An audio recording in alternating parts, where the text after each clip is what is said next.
think that New Zealand probably deserves better.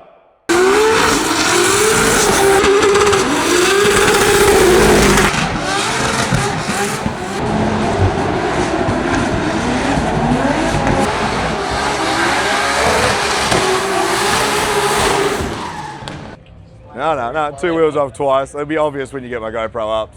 Win or lose, I'm gonna put this car in the trailer and we'll get the fuck out of here.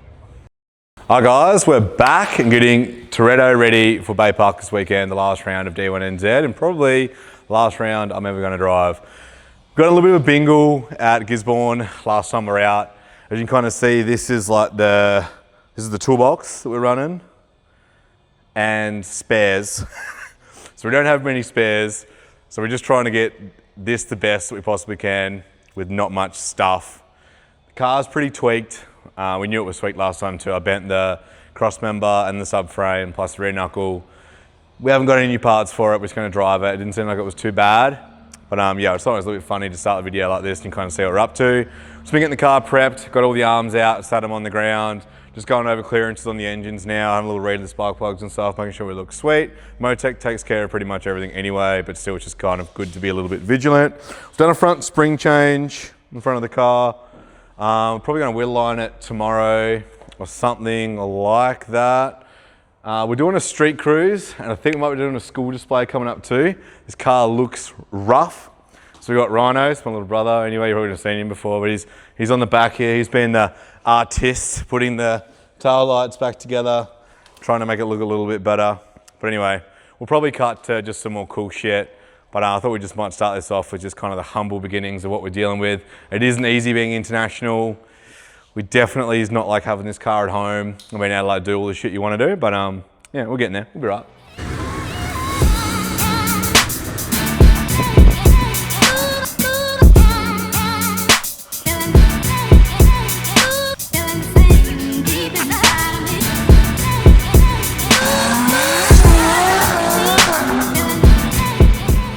So we're just at like a rural school, Rangiuru school. Sorry, that's probably the worst pronunciation ever. Unloading Toretto. So we just met with the principal, which is pretty cool. I'm gonna do a little display on the oval. We'll maybe do some donuts on the grass for the kids. So I've never done anything like this before, but sounds like it'll be pretty fun.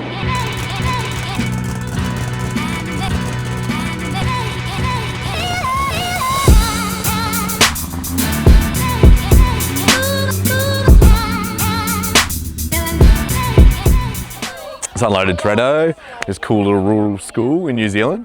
Pretty sick to have the RX-7 on the oval. I think we've got the nod to do a couple of donuts later, so see how it happens. But cool to see everyone's reactions. Yeah, we have to do something like this in Australia. It's very fucking cool. This is sick. Super sick.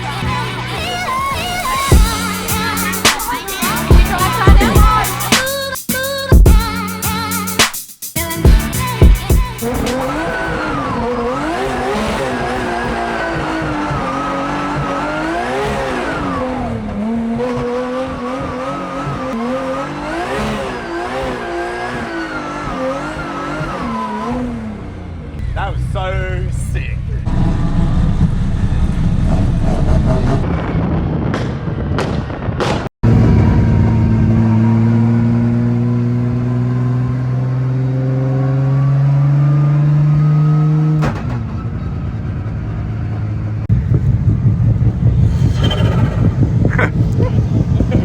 First stop, how'd you go, Benny? Pretty good fun, eh? Pretty gangster. Yeah. So it's not until you drive it without a helmet and a suit on you realise how shit they are to drive on the street, like real slowly, eh? Oh, it's terrible. Legit, everything feels hot too. Hot. I actually put my earplugs in because I'm like, fuck, that diff's loud. Yeah, yeah. G-force is loud. Pretty cool though. Where are we going to next? We're going all the way to the mountain, eh? Yeah, we're going around to Brodie mother's grave, unfortunately. She passed away here in a terrible accident with a landslide.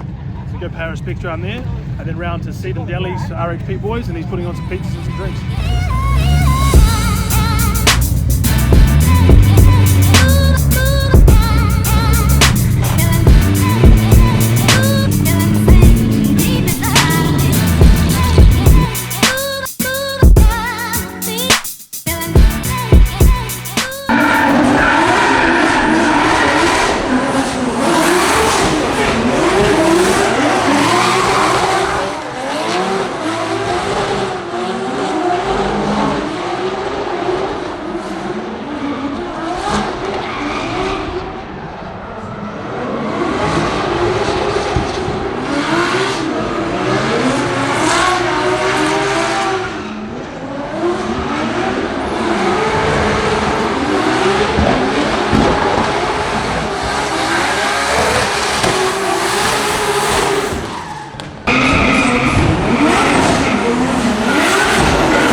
So we're just getting ready to go into qualifying now. Practice has been pretty interesting today. We've like broken the rear rotor, had the car like way too grip, then kind of under grip. Been kind of chasing ourselves a little bit, but I think I've got what it takes to pull it together at the right time, hopefully. I've had a couple of decent runs and done pretty good corners, but probably haven't really pulled it completely together yet. But it's been sick, got heaps of practice today. I've been able to drive with a lot of the locals as well, really pick up a thing or two. So yeah, let's try and lay it out in the line, see how we go.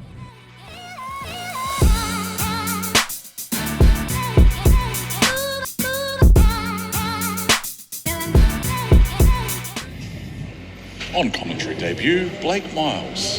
Here we have Brodie Maher starting off in the RX-7 powered by the 2JZ. Coming in pretty solid entry, a little bit shallow, could be deep on the wall. A lot of left foot brake, it doesn't stop, you can see that. He settled in pretty well though for the rest of the wall ride. Down off into the teardrop. Ooh, maybe a wheel drop on the left. He's got it out wide just like the judges, couldn't get any wider than that. Coming back through. Back onto the wall, see if he can stay committed. He's right on there, little left foot brake to adjust. Finishes it up strong up on the wall, well done. Nice run. Nice. Yeah, pretty good. So, all right, here we go. Brodie Maher rolls off the line. Typical rolling burnout start for Brodie Maher. 1,000 horsepower underneath the right foot. He flicks it in, gets it out onto the wall there. Brodie Maher a little bit higher up the track this time. Brodie Maher stays on the gas, trying to stay nice and consistent, deliver the judges what they want. Transitions through the middle of the track there. Brodie Maher, just his line there, needs to get out nice and wide, fill up those zones there, needs to get out and stay out wide there. Nice line there for Brodie. We've seen the judges reward that through earlier runs here. Brodie Maher looking very solid here. Brodie Maher going to threaten, maybe not going to be quite at the top of the leaderboard, but a very, very good solid run here from our Tasmanian friend. Brodie Maher along the wall into Redo. Make some noise for our Tasmanian visitor. I think qualifying actually went pretty well. First run, kind of like missed the run up a little bit. I didn't get the car on boost hard enough to enter properly, so it's a little bit low on the wall. And then the second run I think was pretty solid.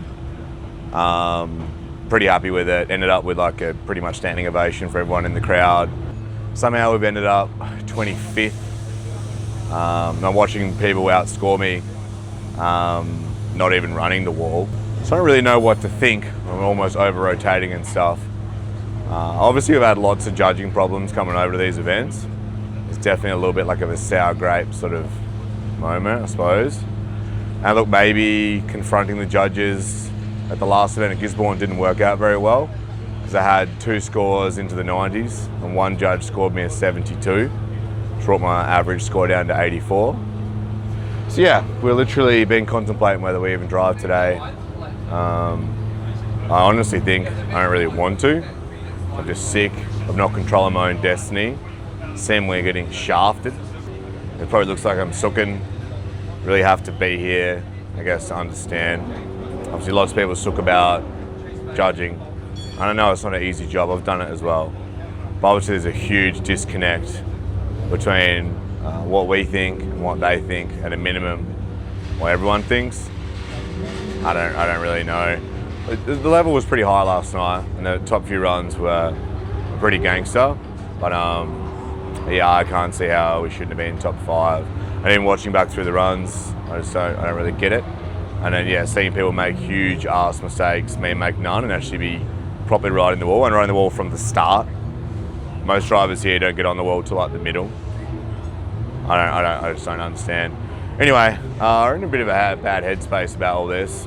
I think it sucks a little bit. It's my first battle was against Dave Steedman, and obviously me bro, Connor Halligan, and him are P1, P2 in the championship.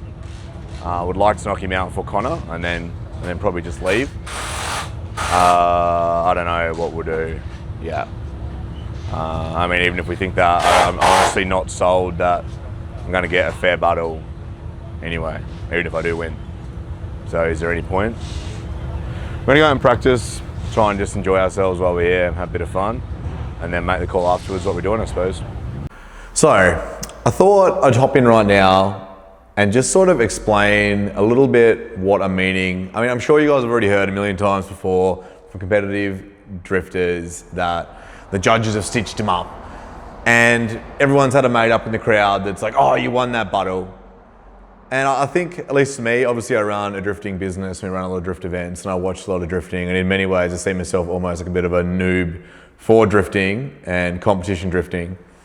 So anyway, I thought I'd use some examples just to explain where my head's at so you can understand why I don't even want to drive the next day at this point in time. Because it becomes pretty obvious I've been completely and utterly stitched up, and I want you guys to be able to see that. It's easy when we're at the track and we know what the criteria is. I want you guys to understand, and maybe be able to make your own opinions on what you think about this as well. So, put together 3 runs right here in a row that scored higher than I did, one that scored less, and then one that scored a lot more again at the end. So let's just run through this. I don't want to nitpick the drivers too much, this is not what I'm trying to do here, but yeah, I'm just having a crack at the judges, essentially. I'm not having a crack at the drivers, is what I'm trying to do. But yeah, this is Matty J's run. He out-qualifies me by a few points. I'll put the points below. I don't want to go through the whole run because it'll go on forever. Didn't do anything exciting on turn 1 through the middle of the track. Misses the start of that zone, kind of works his way up. Very weird handbrake, just there in the middle of the corner. Extends through the middle, pretty hectic.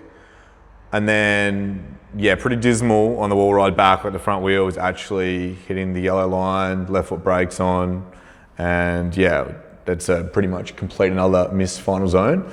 I should also note that with the judging scoring, our scores are meant to be 60% from line as well, just so we're aware. Awkward switch from Stocky through the middle, misses the start of the zone, coming to the teardrop. Actually finishes this zone pretty strong. And then has a similar kind of scenario as Matty J here, where he just doesn't finish out very strong. Front of the car's pretty much on the yellow line, finishes it out. This is Thorley, enters, immediately goes to the inside, follows the yellow line the entire way around. Pretty confident this run actually scored into the 90s. I don't know. Again, I'm not trying to have a crack at the drivers, I'm just trying to see to you, like, does my score make sense around some of the other scores actually given? And even on that point, my second run only scored a point or 2 more than the first run. And in my opinion, the first run was pretty shit. And the second run was probably 10 points better. Anyway, I'm a pretty critical person. That's why I'm trying to show you guys with examples rather than just like talking smack. 6 runs, good mate Dave Hunter. He was actually surprised by this. This run did score slightly less than mine. Dave had a lot of mechanical problems. I put 40 in the tyres and they welded his tail shaft up and he wasn't even planning on drifting. Enters quite timid. Yeah, obviously completely off the wall like some of his other runs we've already seen. Obviously fighting a lot of mechanical problems through here. Dave did drive mean all weekend. Again, I'm not trying to crack the drivers, but I'm just trying to put in perspective my score versus some of these scores. And Dave is not really hitting a zone around this track at any point in time. Obviously fighting some stuff. He wasn't even planning on drifting, I don't think.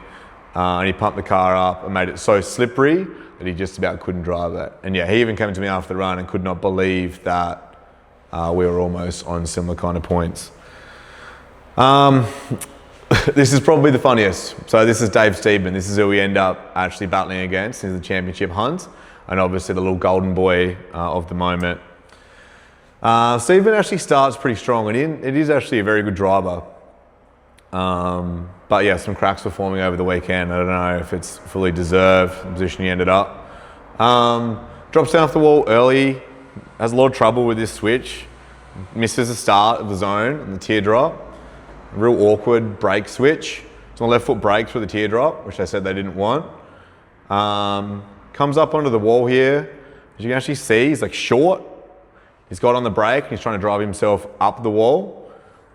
Completely overrotes, puts the clutch in, saves it, finishes on the yellow line. And this score here was his second run. And that scored, I think it was a 93 or something like that. Again, we'll put the scores below. So yeah. We'll actually go to this next one. So I'm not going to commentate through this. Maybe you guys can watch. This is my run, overlaid with P1 qualifier. And you tell me what you think was different in the comments. All right, here we go. Brodie Maher rolls off the line. Typical rolling burnout start for Brodie Maher. 1,000 horsepower underneath the right foot. He flicks it in, gets it out onto the wall there. Brodie Maher a little bit higher up the track this time. Brodie Maher stays on the gas, trying to stay nice and consistent, deliver the judges what they want. Transitions through the middle of the track there. Brodie Maher Just his line there, needs to get out nice and wide, fill up those zones there, needs to get out and stay out wide there. Nice line there for Brodie. We've seen the judges reward that through earlier runs here. Brodie Maher looking very solid here. Brodie Maher going to threaten, maybe not going to be quite at the top of the leaderboard, but a very, very good solid run here from our Tasmanian friend, Brodie Maher along the wall. Now, I'm not saying that I should have qualified P1, that my run was better than Scotty's run, because that run was pretty gangster, and there was some pretty seriously solid qualifying runs. But the point I'm trying to make here is, like, my score does not make sense. And yeah, obviously we watched through a fair few runs of people around the same scores and slightly ahead of where I was at. And then P1, I guess you guys can make your own mind up on which end of the scale I probably should have been.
Brodie was 25 and Dave was 8. So Dave, again, strategic.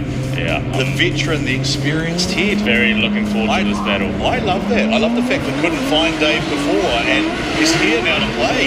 Right, what's going to happen? Brodie in the lead, Dave Seaman in the chase. Brodie doing a good job on that wall there as they come around. Dave just getting that proximity as they come into the switch.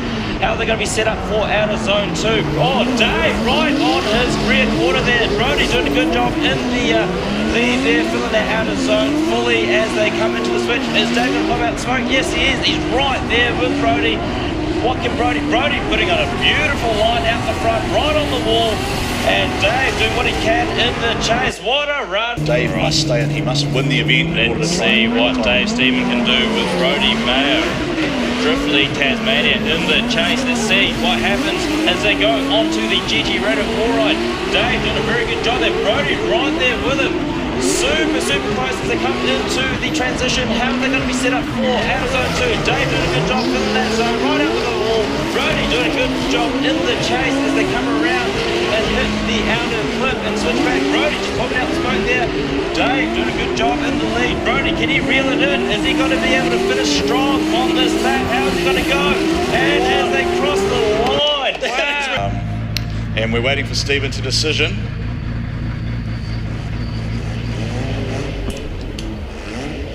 Dave Steedman goes through. David Steedman stays in. So quite predictably so, we ended up in exactly the position that we thought we would be in.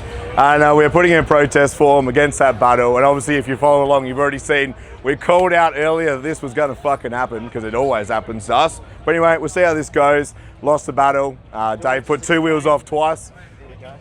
No, 2 wheels off twice. It'll be obvious when you get my GoPro up, so it's pretty straightforward. But we'll see. Win or lose, I'm gonna put this car in the trailer and we'll get the fuck out of here. So obviously a lot was going on the track and we kind of forgot to explain exactly why we were protesting and like why I was so annoyed about this battle. So I feel like when I was in the lead position, I did a pretty good lead run and I filled the zones pretty well. And if we compare it to the Scotty Dinsdale P1 run that we obviously previously just watched, I feel like it was pretty close. So I'd say it was a pretty high scoring run.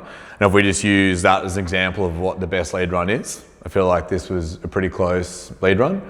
And obviously I didn't do anything that put the chase car out, and Dave did a pretty good job chasing me. But my issue was with his lead, and he just didn't give me the same lead that I gave him. And he actually balked me out quite a lot.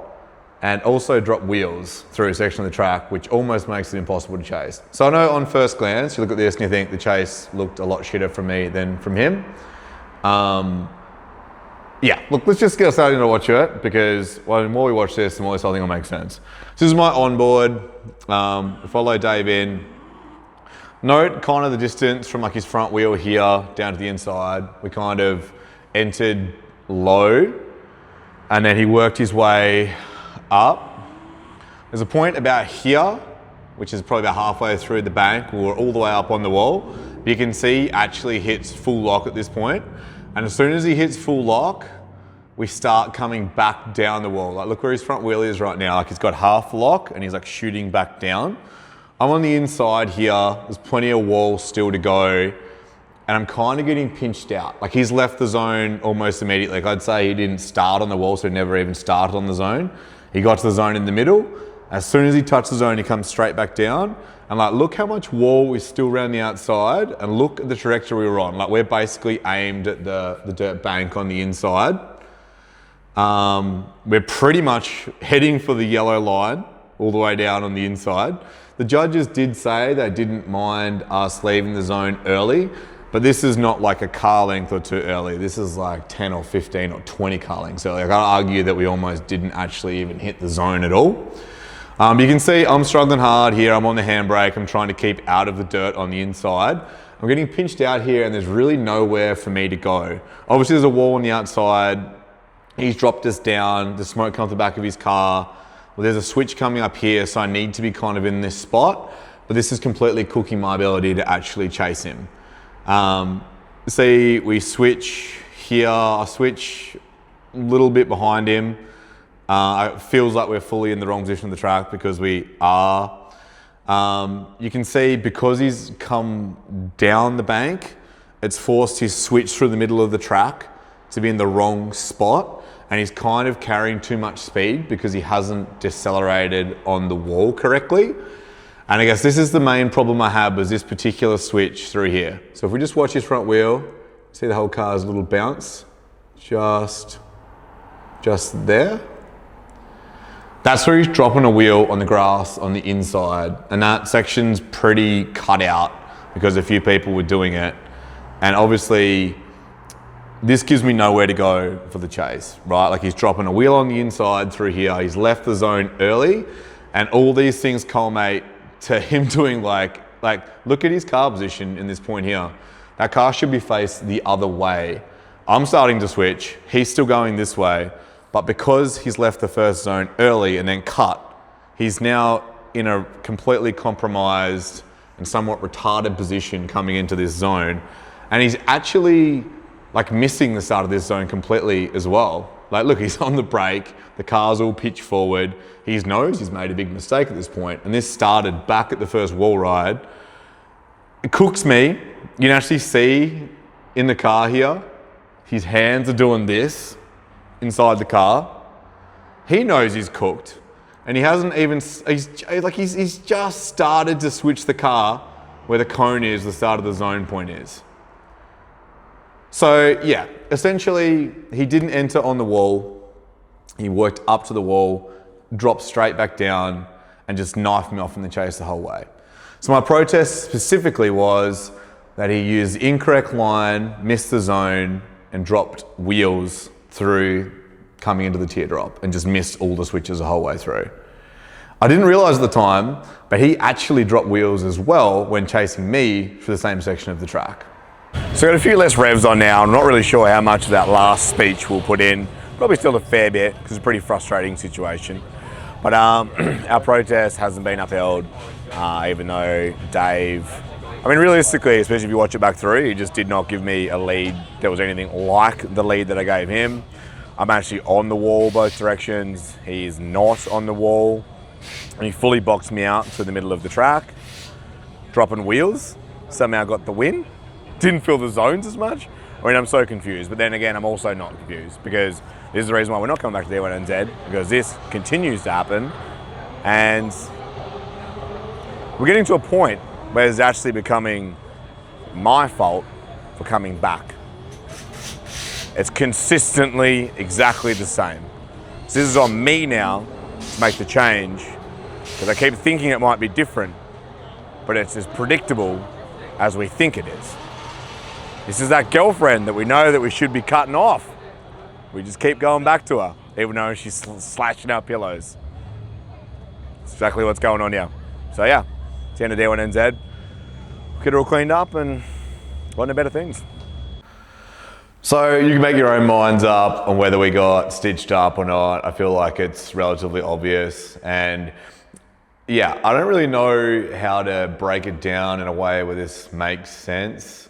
I said before, I study drifting a lot. It's like actually what my business is.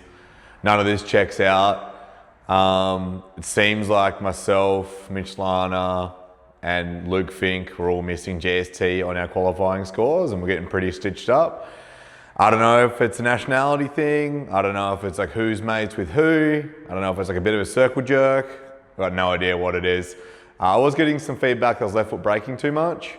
And maybe that's good feedback to have. But yeah, on the same token as that, I asked in briefing what they were going to do for policing left foot brake, and they said if the car doesn't actually lock a front wheel, make smoke, they're okay with dabs. My car does have the light on a fair bit, but with my like pedal box, if I simply just rest my foot on it, then the light comes on. So yeah, that shouldn't really matter. I think even still, at left foot brake's a bit like the handbrake, right? Like if you can't really tell from the attitude of the car that the thing's on the left foot brake, kind of doesn't matter. Similar to like a handbrake, if someone does a long bum drag for 30 meters, then that's like a big deduction. But if they just use it for like little dabs, it doesn't matter. And plus you can just hear that I'm like playing with the throttle. It's not like it's wide open on the brake. I don't know, I'm trying to make some sense of it now because I'm pretty critical and I'm trying to be as honest as I possibly can with this video, but I don't think this is something that's actually gonna ever make sense, and that's kind of my point. I think it's pretty disappointing. I've spent a lot of money coming to New Zealand for the last couple of years, sending cars over and doing all this stuff. I guess from Australia, we've seen this series to be a premier series, but there's a lot of cracks, and yeah, I'll watch this series back in the day. Maybe that's what our predetermined notions on from when guys like Mad Mike used to drive and Gaz Wider. But maybe there's a really good reason why these guys don't drive anymore. Maybe they've got shitty with this as well. And I think that New Zealand probably deserves better. That's what I honestly think. So yeah, I don't know. It's just not me that got stitched. Lots of people are getting stitched. You see it all year long.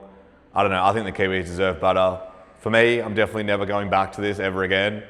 It's been a pretty shit experience, but yeah. Anyway, I would like to say a big thanks to the Jenkins for all the hospitality. I think we had the best pits all year. Really gangster. Big shout out to Connor Halligan for just being a good mate, lending me some parts and stuff at the track. As you saw, obviously we didn't have many spares. Dudley for helping me out a lot between rounds as well. Just my whole crew and my sponsors, which helped me get around all these rounds too. So it has been a learning experience. I think we'll just put it down to me a learning experience, and yeah, we'll just get the car back to Australia. Obviously it's been imported now, and yeah, we'll hash what our next plans are going to be. But we do have exciting stuff coming up, and yeah, I'm pretty excited to announce it soon.